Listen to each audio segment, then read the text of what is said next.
yung 125 million na ito ay hindi ito maipaliwanag, no? Dahil nga confidential no? Nagtago sa word na confidential. At ngayon, kailangan nating maipaliwanag at it is in the interest of the people.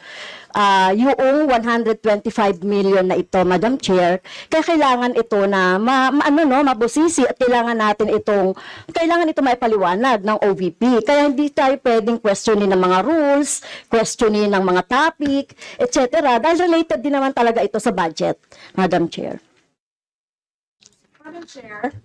Madam Chair. Yes, you may proceed. I request that the chairperson of the Finance Committee preside over this hearing. Madam Vice President, with due respect, you are not allowed to do that.